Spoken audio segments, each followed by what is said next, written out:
estudiosos, professores e pesquisadores, alunos, enfim, estudiosos do tema das cidades. Na PUC, nesse momento, há mais de 2 dezenas de pesquisas somente sobre o Rio de Janeiro, sobre distintos aspectos da cidade, conduzidos por professores e pesquisadores dos diferentes departamentos dos 3 centros, os 2 centros de humanidades e o Centro Tecnológico da Universidade. Além da pesquisa, dessas pesquisas, das quais o Central é um centro de divulgação e recepção, ele também faz pesquisas, né? E, atualmente, nós estamos realizando uma pesquisa sobre o plano diretor do Rio de Janeiro. O plano diretor é uma espécie de constituição dos grandes municípios brasileiros. Os grandes municípios brasileiros são obrigados a ter um plano diretor. E essa pesquisa está sendo coordenada pela professora Ana Paula Carvalho, que está aqui conosco, e que desenvolve essa atividade no âmbito do Central. Central é também um núcleo de extensão, porque promove eventos destinados a um público diverso, não necessariamente universitário, que tem prestigiado nossas atividades. Enfim, Central é, ao mesmo tempo, um lugar de elaboração, de formação de pesquisadores, de divulgação científica, de comunicação com o público muito mais amplo do que o público acadêmico. Dos alunos de graduação aos professores, né, esse espaço pretende ser agregador dos que esperam que as cidades sejam lugares mais amáveis, igualitários, ambientalmente sadios, sustentáveis, que traduzam as expectativas sociais por mais liberdade e felicidade para todos os que residem nelas. Então, eu vou passar a palavra para a Sará, que vai falar um pouco do evento. Quero agradecer desde já aos intérpretes, aos organizadores, a Sará e ao professor Reza, pela oportunidade de assistirmos o filme no âmbito das atividades programadas pelo Central.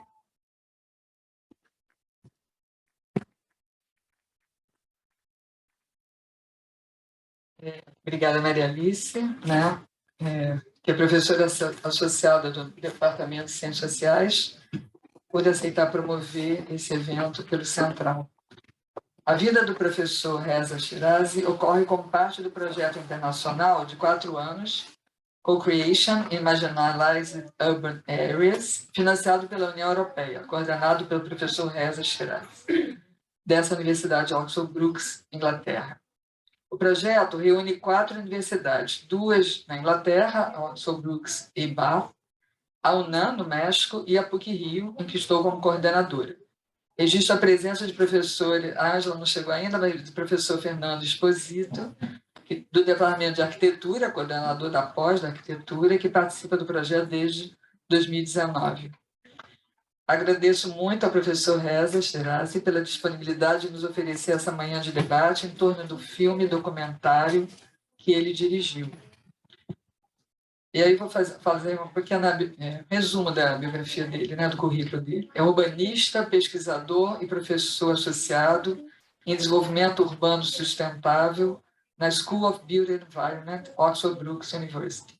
Ele é especialista em sustentabilidade sociocultural, planejamento e design de bairros, participação cidadã, justiça urbana e estudos de discurso.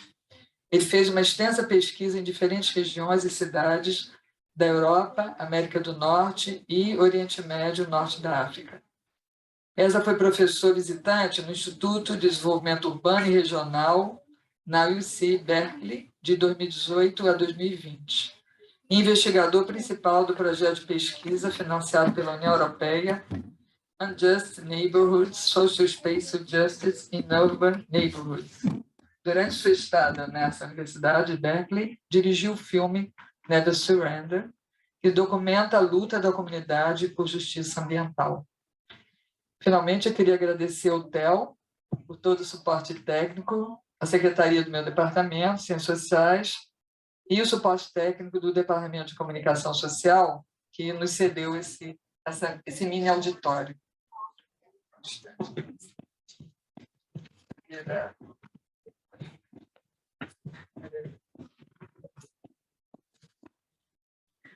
Ressalto que o filme documentário será apresentado com a legenda automática em português, disponível no canal do YouTube. Essa legenda tem alguns problemas, então, se não estiver muito claro, depois no debate vocês podem perguntar, podemos perguntar para o professor Reza e para os nossos intérpretes, né? O debate, as perguntas serão após a projeção com a tradução. Isso não vai, essa tradução para quem está no Zoom não vai acontecer, não vai ser possível, ela só acontece para quem está presencialmente.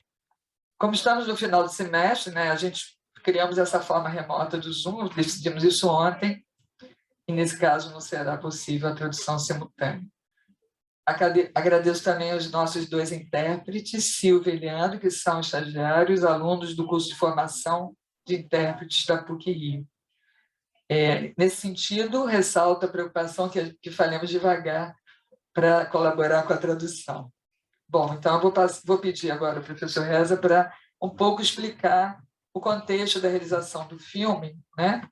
E se porventura ele teve alguns problemas do ponto de vista legal, do ponto de vista, né, jurídico, porque de fato esse filme ele não está disponível no canal do YouTube, ele está passando nessa sessão, mas será disponível talvez só daqui a 3 ou 4 anos, né?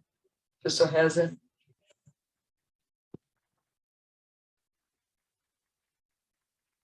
Thank you very much. I'm very pleased to be here. So it's first time in Rio, in Brazil, so I'm really enjoying it.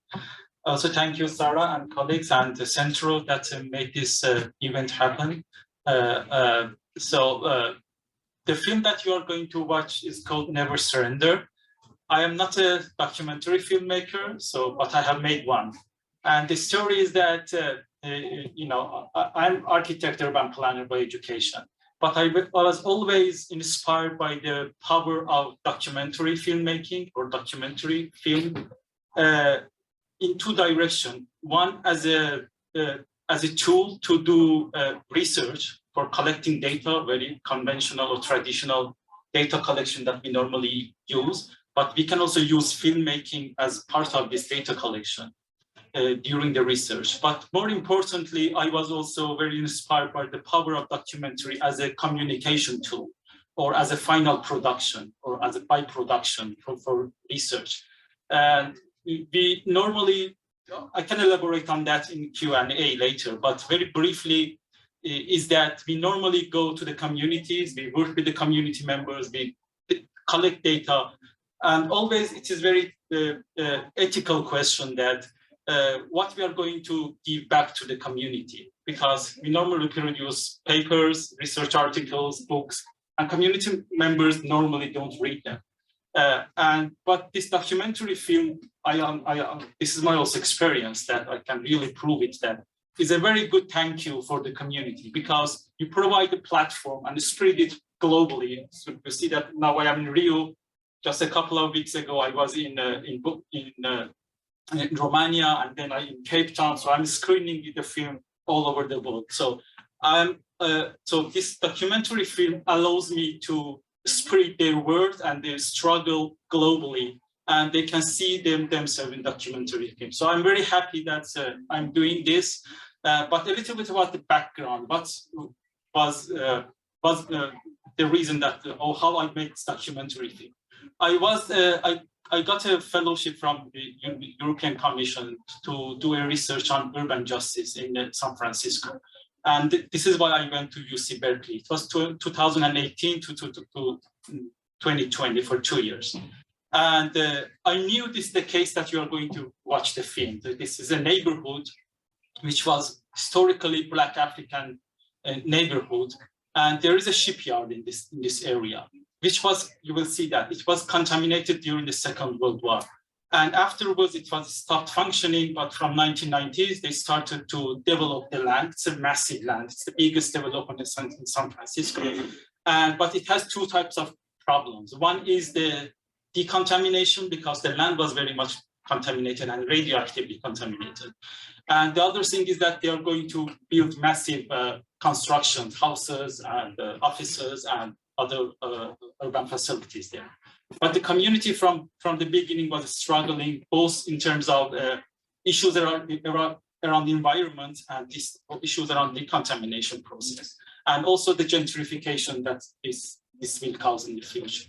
And so I was there studying this neighborhood, but then you will see that the fraud that the film is going also to show you that happened in the decontamination process came to the public, and I was there when the public was very angry. The neighborhood members and the community and the citizens were very angry about all these things that happened there. And they made a lot of protests. They came to the town hall meeting. They had regular meetings. They went to different places. They made protests. And then I started just filming them at the beginning without having any idea what I'm going to do with them. But I had the idea to make a documentary. But after 1 year that I had tens of hours of filming from the what was happening there, then at the same time I also took some trainings of what is documentary film, what are the different modes and styles of making documentary film, history of documentary film.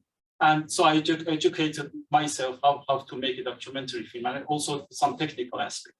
And then I found someone to collaborate as editor. So we sat together and we made the narrative. We started cutting it and editing it. And after 6 months, the film was ready. So then unfortunately, when it was ready, it was COVID. So it was also difficult for me to go to different places and screen the film to be present. But I did a lot through Zoom and to try to make some screening that well. So the film really shows the community struggle for environmental justice, and you're going to watch it, how the community members react, how the community members express themselves and protest. And I'm also very happy after watching the film to listen to your comments, and also if you have any questions, as I said, we can discuss in two fronts or two dimensions. One is about documentary film and the power of documentary film in urban research, basically. And the other thing, the case study itself, which is about environmental justice, community activism, and all these things. We can have questions and debates at the end of the film. And with this, I invite you to watch the film and enjoy it, and I will be here for questions. Thank you. Bom,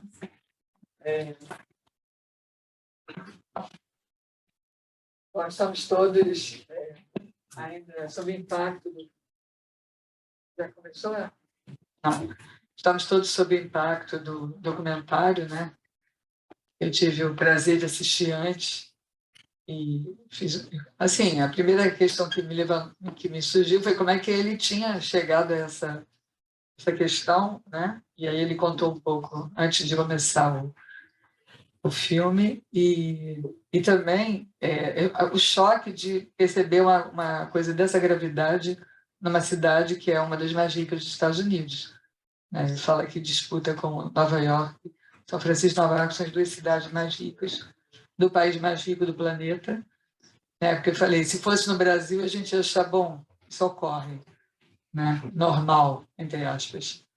Mas isso acontecer nos Estados Unidos, no século XXI, é extremamente chocante, assim, né? E essa homenagem a essa ativista, né? É muito linda, muito emocionante, né? E é impressionante. Bom, várias perguntas. Uma coisa que eu queria ouvir, né? Depois a gente faz as perguntas, é entender em que pé, se você teve a informação de como é que isso continua, porque tudo indica que a empresa não fez o que deveria ter feito, né? Recebeu uma fortuna, né, para fazer o trabalho que não foi feito. A comunidade continua demandando, né? Não se rende jamais, e o desfecho disso. E também entender se teve algum tipo de como é que se fala? De retorno, né, do ponto de a empresa em relação a você. Uma questão ética, uma questão jurídica, quer dizer, em que medida as empresas, porque as empresas são grandes corporações, ela é enorme, né? Ela é uma empresa internacional, quer dizer, em que medida o fato de você não poder liberar o filme no YouTube, no canal do YouTube, ser ainda reservado, um pouco explicar os efeitos do ponto de vista jurídico e como é que você se expôs diante dessa empresa, porque é um filme denúncia, né, é um registro de uma luta e uma denúncia dessas empresas e do governo de São Francisco, né? Sará, aproveita que você está com o microfone e pergunta quando a comunidade começou a se organizar em torno dessa questão. Que aí ótimo. Então, a professora Celina, minha colega, está perguntando quando é que a comunidade começou a se organizar sobre essa questão. Porque o documentário mostra que foi a partir de que eles criaram condomínio de luxo, para pessoas ricas, né? De outras classes. Alguém mais quer aproveitar? Bom, primeiro eu quero falar que o filme Reza é tragicamente maravilhoso, né? É um documentário extraordinário e você está realmente de parabéns. Depois mencionar o fato de que é uma luta contra essa poluição ambiental, mas também envolve elementos de luta racial, né, e do movimento social contra a desigualdade.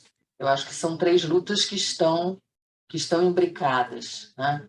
E, finalmente, registrar como é que esse movimento articula, né, um processo de judicialização, né, e tem também a relação com a universidade. A minha pergunta é sobre exatamente a Universidade da Califórnia, como ela foi o desfecho da sua participação nesse evento. Muito obrigada. Acho melhor deixar ele responder. Acho melhor ele responder agora e depois a gente faz um outro. Yeah, thank you.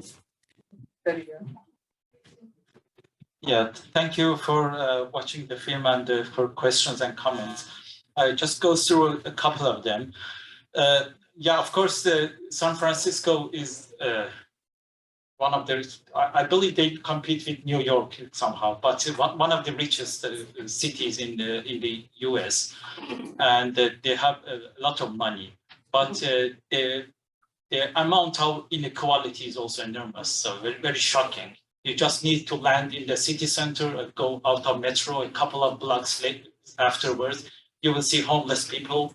In that time, they were saying that there are around 10,000 homeless people. They are living on the streets, and addiction. And there are huge problems as well. At the same time that they are the region, and this is basically one of the reasons that I wanted to look at the issues of urban justice in North America, because a little bit about the story, because you said that how come you got familiar with this case study. I was at UC Berkeley for a short period of time, for 2 months in 2016, I believe.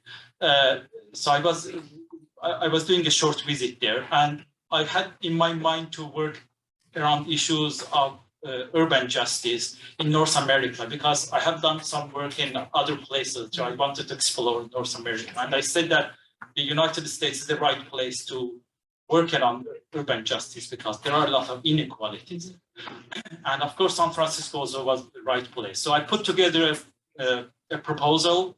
The idea was looking at the effect of urban development, massive urban developments on issues around inequalities, to what extent they deliver the promise that they give, that we are going to make the neighborhoods less unequal. And so that my application proposal was successful. I went to UC Berkeley at January 2018, and started looking at the case.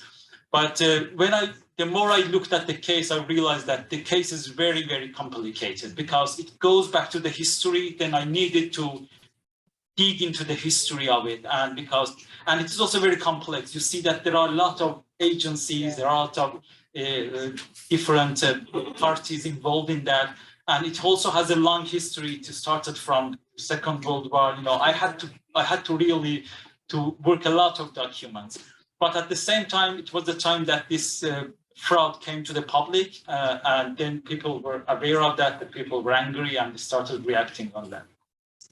So yes, this is really the richest, one of the richest places in the US, but at the same time, one of the most equal places. So this is both sides are existing or coexisting together. And what is the situation now is that, you know, after it was realized that most of the work of decontamination that have been conducted, and mainly by Tetra Tech, is suspect, and they need to do everything from the beginning.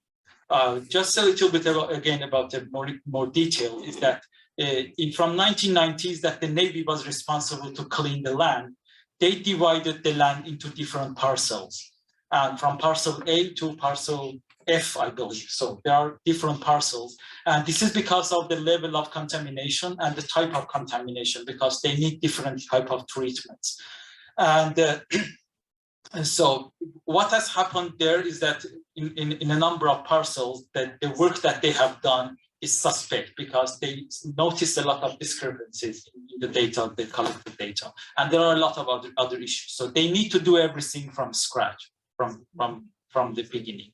And now from 2019, they have started to make new plans, new decontamination plans, and to do work again and again. And if you look at the history also, it's also interesting, because when you look at the history of the timing of the project that they want to clean the land and give it to the city for development. The early mentions were, for example, 2007, and then they said that 2010, 2000. Now, if you look at the new data, they say that 2000, I don't know, 13, it will be clean. There is always a delay because of all these complexities that we have noticed. So the situation now is that they are doing again, they are cleaning again, and now it's also become a little bit more time consuming, because the agencies are more concerned for approving everything. So there is always more supervision or more difficulty in getting the final approval. But we see that the delivery has been delayed and delayed and delayed, and it will probably continue for another 1 or 2 decades, if possible, to deliver it and build it, because of all this. This is my assumption, because there has been already around 10 years delay, but I believe it will be another 10 or 15 years delay to complete, if they really can complete it, and if no new issues rises and also new difficulties and new problems. The community organization, this is also a very interesting story.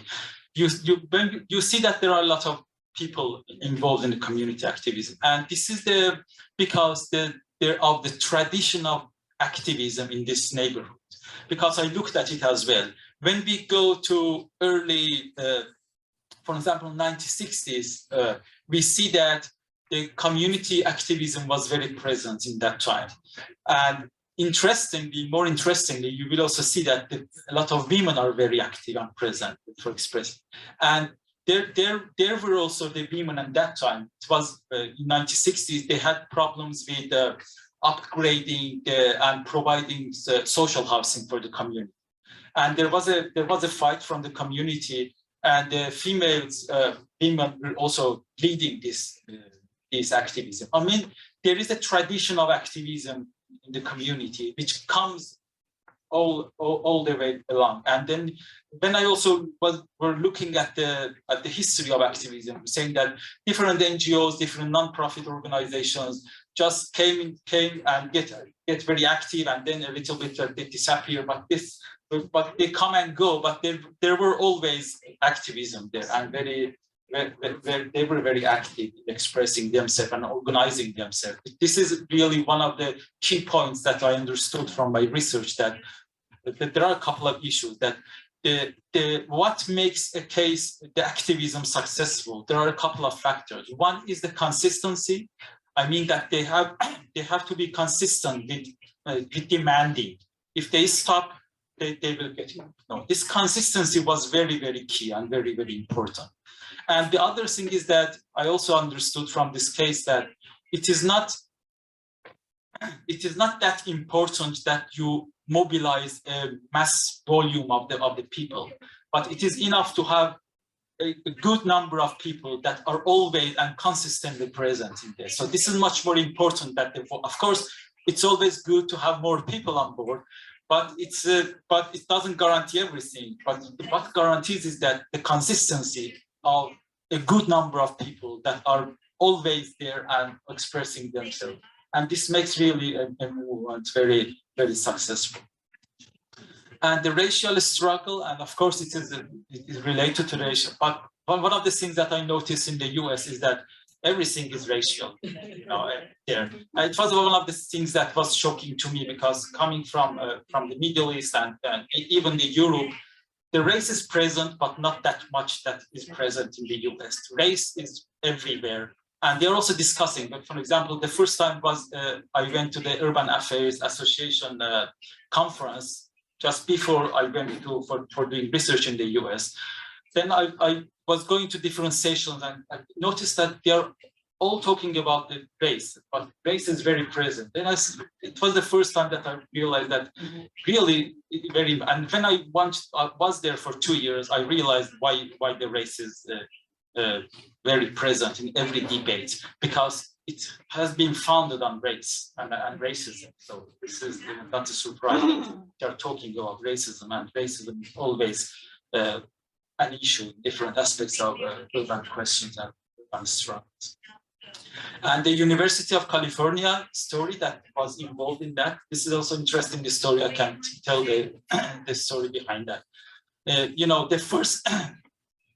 The first time they asked the University of California to make a so-called independent review, and the mayor of the city, San Francisco, asked.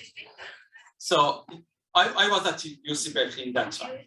I was interested, who are these panel members? Who is going to do this review? For a couple of months, we didn't know who is going to do that. And because I suppose I was asking different person at UC Berkeley, who is on the panel, who is going to do that? Nobody knew. And then I started I got really curious. And then I emailed a contact person from UCSF, which was responsible for this panel review. And then just by mistake, and asked them for more information, who are on the panel, what is their plan, what is their charge. Just by mistake, they sent me some documents. It was a mistake because just a couple of days later, I received an email from the supervisor of the neighborhood that is you shouldn't just ignore these documents. You shouldn't publish them. Don't make it public. And so again, it was also I was in a very strange situation, because I am a foreigner there, so I don't know the legal issue. And you said in the US, everybody is suing everybody. It's very, very, very common practice to sue people. I said that, so what's going to happen to me if I just release them and publish them? Are they going to sue me because it is confidential? So I was really confused. And but after a while, I said that, look, I believe this is a public information, and I'm going to publish them. Then I wrote an article in the local newspaper, and I published everything. And it was the first time that people knew that what is the plan, what is who are the members of this panel, and actually. And then the other interesting story is that from the beginning, I told this because these panel members were senior university professors, much more senior than me. And then I wrote another article that just criticizing the process, saying that this is not the way that you are doing, it's not transparent, it's not good for the community.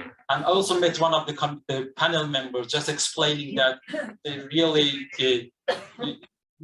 you shouldn't do that, or if you want to do that, you should do it differently, involve the community members. I explained everything, but I was ignored, like the other thing that they ignored. Even my colleagues, senior colleagues, they didn't do the right thing in the right way.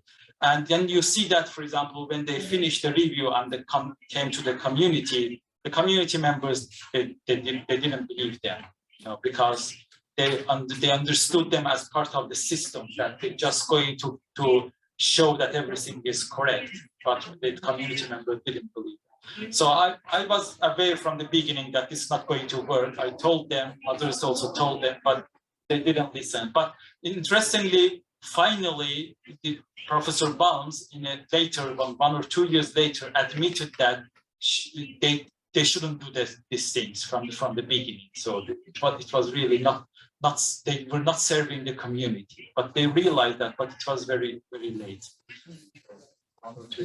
Professor, thank you for your answers. Thank you for the movie, but I have to go. Appointment. Sorry. Sorry.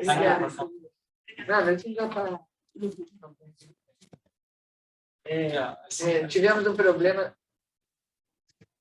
A gente tem um problema de horário aqui, porque as pessoas têm que almoçar, porque a aula começa 1h, então os alunos foram saindo, Reza, porque eles têm a fila do bandejão.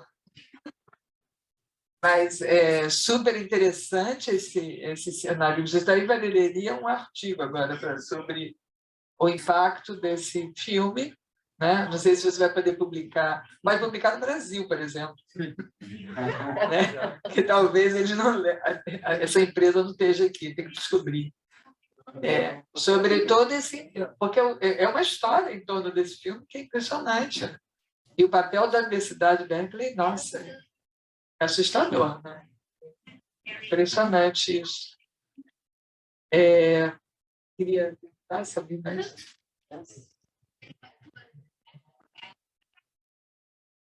We just had a quick question. You mentioned that one of the important aspects of this mobilization is that it's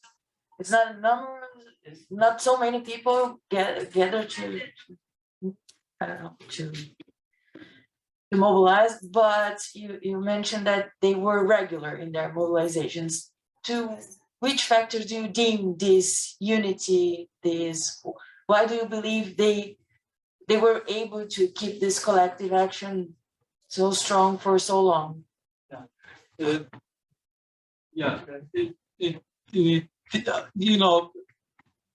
can't say that there was no disagreement between the different NGOs or different parties. There were some disagreements, but I believe the goal and the struggle and also the common issues that they brought together all these different parties was so strong that they just tried to forget this disagreement. So I also spotted disagreements. I know that where were the disagreements, that they have different opinions, they have different approaches, that this happens also everywhere.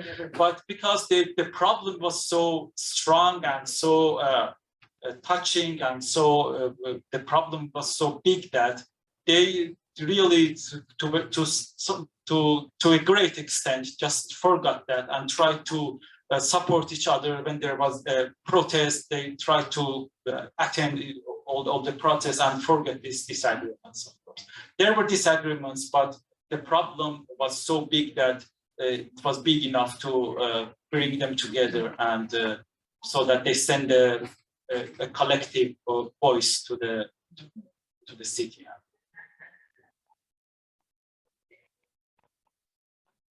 Eles mencionam o Martin Luther King, né? Fazem essa questão da referência ao Martin Luther King, fazem a referência e a luta pelas suas bisnetas, né? Quer dizer, é uma questão, são as gerações que estão padecendo, é muito bonito isso. E muito forte, né? Eu acho que essa coisa das gerações ali representadas. Mais alguma pergunta, dúvida? Eu acho que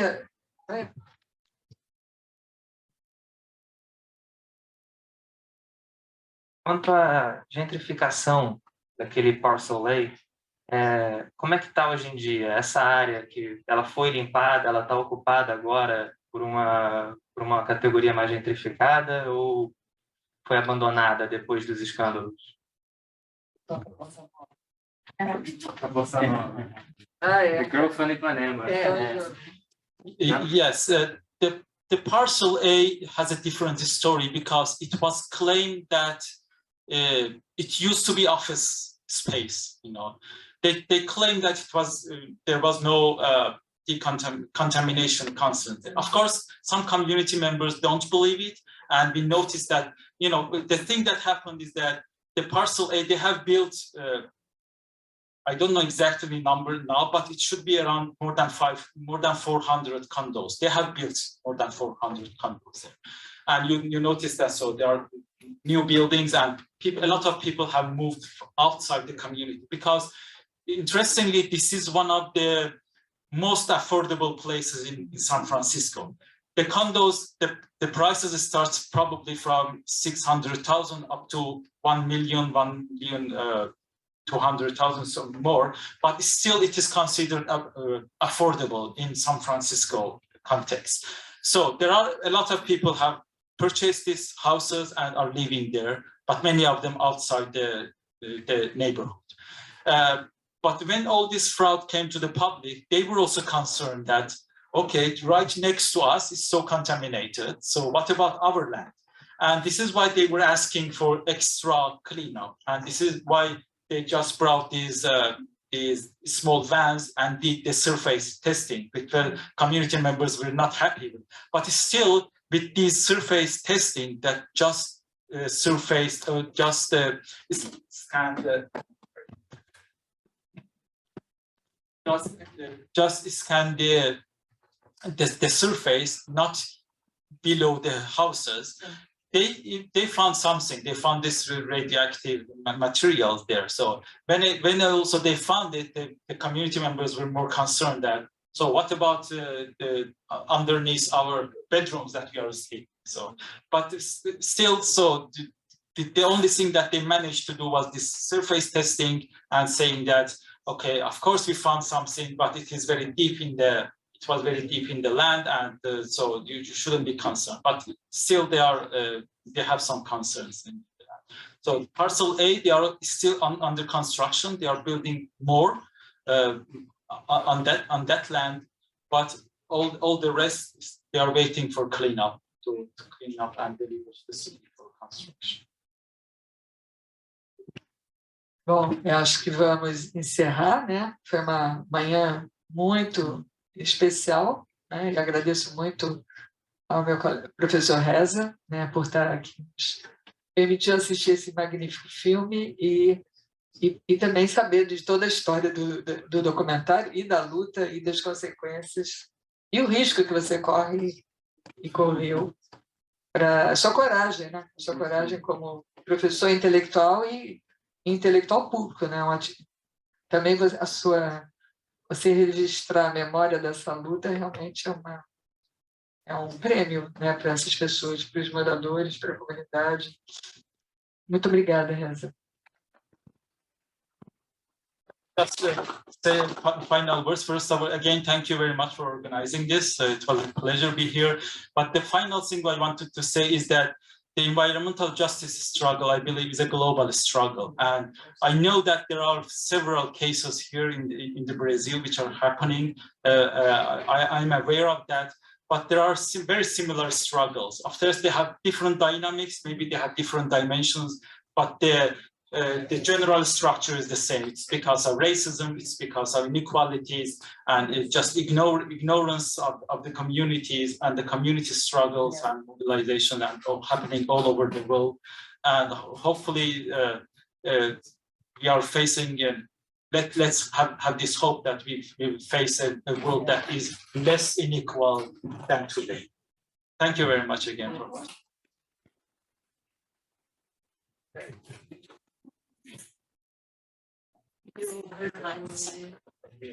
Olha, isso é para você, é o